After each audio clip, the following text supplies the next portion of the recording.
What's up, What is guys? We're up? here. So, Rev said desu video. Let's do it.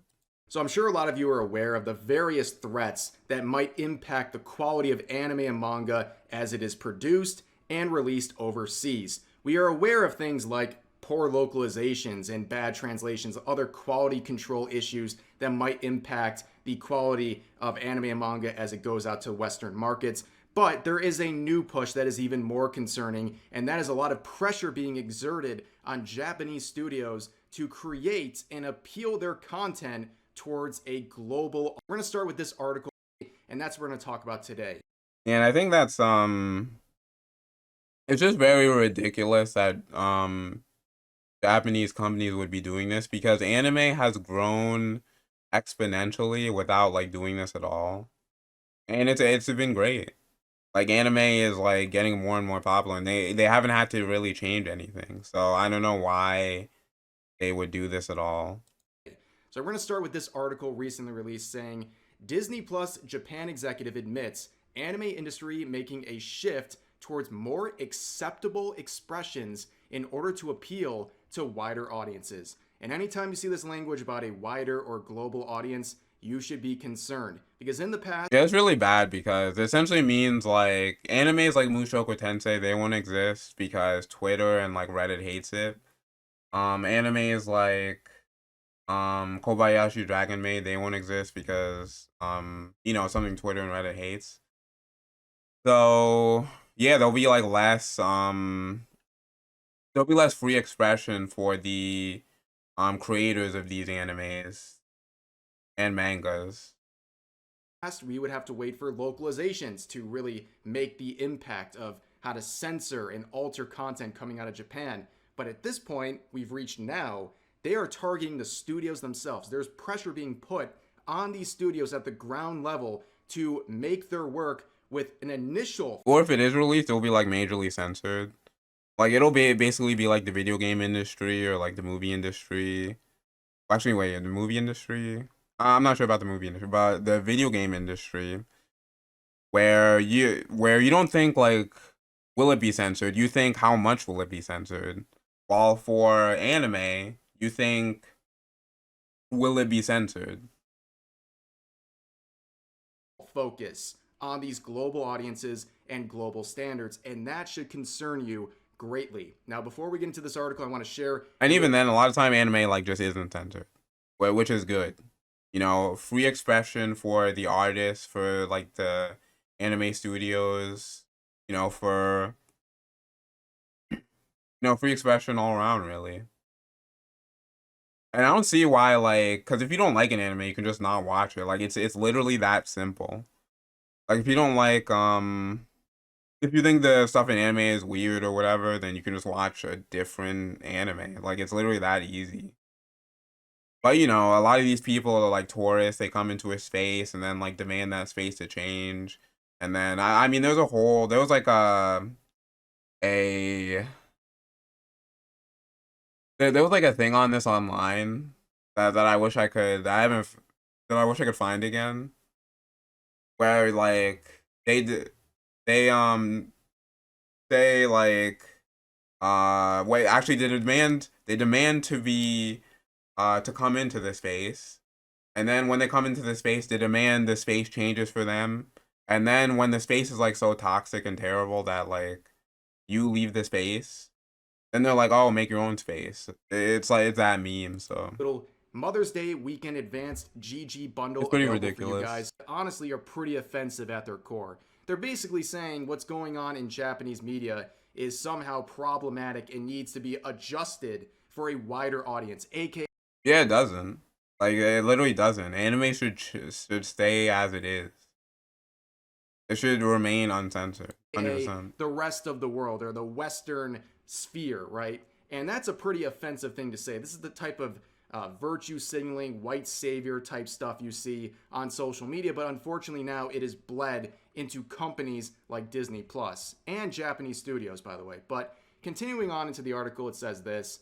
In finally giving confirmation to the bitter truth that many fans of the medium already knew, Disney Plus Japan boss Takuto Yawata has admitted that the wider anime industry is actively attempting to change its core identity in an attempt to make the medium more appealing to global audiences, particularly those located in the Western world. Now, here is the problem with having such a focus on westernizing.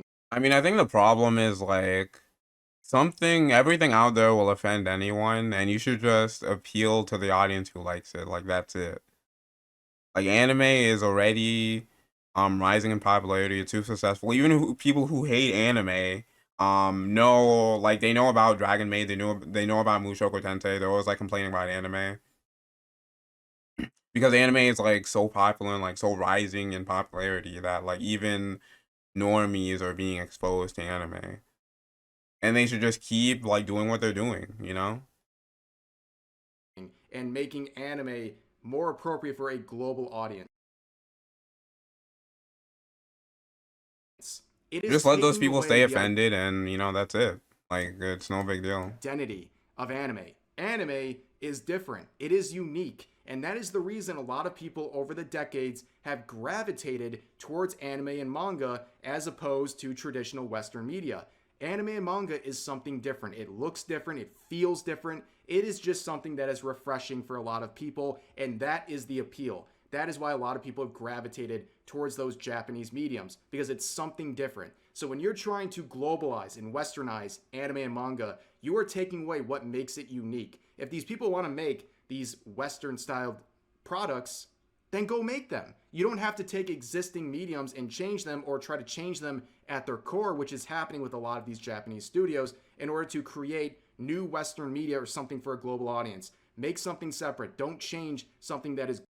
Yeah, a lot of people just like hijack something already popular rather than like make their own thing because they know if they made their own thing, like it'd have like no success, and they're like they're untalented. They have like no skill at all. So they just try to like take over something that's like already popular that people already like. And then you as the viewer have to do like a 50-50 if of like, do I leave the thing I like, or do I watch it anyway even though like the person in charge now is like changing everything and doing all this BS, all this censorship and all that. It's very annoying. Good, something that is different, to become just like everything else. But continuing on, we've seen Capcom do this very recently. We talked about this in a recent video. They talked about their localization process and their goals. And we saw this language down here about a good localization makes players feel right at home wherever in the world they are. And I don't know about you guys, I don't want to feel at home when I'm watching anime or manga or playing Let a me see what I have. Japanese video game. I don't want to feel at home. If I Because wanted I to am feel not at going home, through I a would 16-minute video. has become more common, and the target of this various examples of Japanese media. They have made it very clear in public statements that they have an overseas first policy when it comes. Okay, yeah, so it'll just become like the video game industry where things are just like censored across like every um things are censored across like every game now, because before it used to be like things were uncensored in Japan and like censored here, but now they'll just like censor everything, which is like terrible. Like, just keep it uncensored. That's what the fans want. Like the true fans of the medium, that's what they want, and that's how it should be, and that's what the artist wants, really. Comes to creating their products. And we've seen That's what like the artist, the person developing the manga, that he wants his expression to be uncensored. I would assume because that's how he wrote it in the first place. And I get there being like, you know, they're being enticed by money and stuff, by like, that the thought that they would get more money by like changing it to be like uncensored and stuff. But honestly, it's not worth it. They should just keep it uncensored and keep like the fans they have, and they will grow. Like, there's so many examples of this. Like One Piece, for example. One Piece is always complained about because they say it's like too sexualized, and like they shouldn't sexualize like this character, and like too many of the girls look the same or something. But One Piece is like wildly popular. It's like wildly popular. I'm sure Oda's making like a lot of money, and it's been growing in popularity. And the people who like One Piece like it, and One Piece is gaining more fans who like that kind of thing. So and that's how it should be. If you don't like it, just don't watch it. It's a very simple concept. Seen some of the results in many different forms, but the most recent one was the ReZero Season 3 teaser that featured a lot of censorship of various outfits from the manga as opposed to the new anime trailer here. And before, the weirdos on Twitter say something, they're like, aha, see, they censored the outfits, they gotcha. Well, okay, well, they're still pretty exposed. Also, it kind of doesn't make sense that, like, because let's say you are against, I mean, let's say you are for the censorship. I mean, why would you support a creator who sexualized them in the first place? Because you're giving them money, you're making like the anime or something more popular. Like, it doesn't make any like logical sense to support it anyway. Like, even though it's censored. And yeah, so I didn't really like this like censorship. It should remain uncensored. I'm not sure if I made a video on this, but yeah, it should remain uncensored. But the fact that they felt it necessary to And a lot of people will say like, oh, they're 12 or something. I don't know. I mean, they're like animated characters, so it doesn't matter. They could be 12 seconds old, and it would make no difference to me.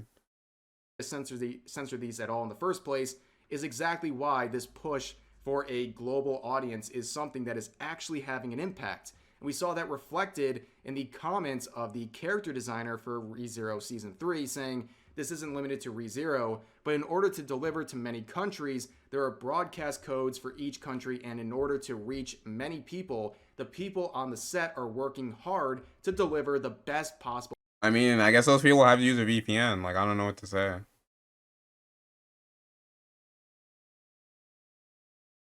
That's what should happen. Those people, I guess, would just need a VPN. That's how it should be. Content. Or, they could just make a censored version for those places, and then make the uncensored version here. Uncensored version here, Japan, all the places where it could be uncensored. Actually, yeah, they should do that. Because then, the person, the people, if they're like aware of this whole thing, they can like, they'll more likely to know an uncensored version exists. But they'll be like aware of the product and stuff, rather than like, it like not being released there, and like, being less likely to be aware of the product. So yeah. Within the many restrictions. And that is something that probably confuses. Yeah, I think I don't want to make this video any longer, so yeah, that's good enough. That's all I wanted to say, and I will see you later.